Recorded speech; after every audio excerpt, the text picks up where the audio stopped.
здесь вот частично что-то делать, это просто...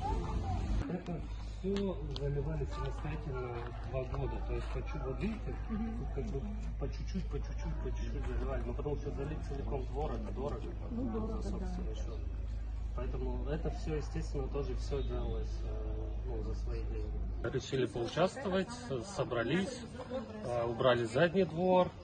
Здесь, тут, в принципе, всегда убирается, но мы в целом побелили, убрали, поставили мусорку, чтобы здесь не было бычков от сигарет там и все такое.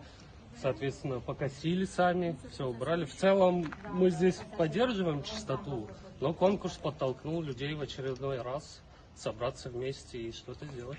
Мы уже 3-й раз принимаем участие.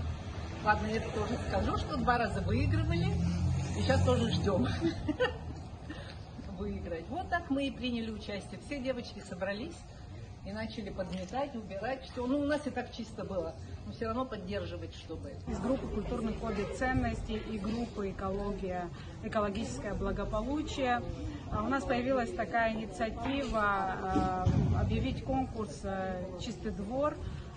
И спасибо огромное Тимуру Михайловичу, который нас поддержал. И вот наконец-то мы вместе с представителями администрации ездим по дворам, смотрим, как люди участвовали, что делалось, и определим победителя. Приняло участие около 20 дворов, домов. Конечно, хотелось бы, чтобы было больше, но это такой пилотный проект.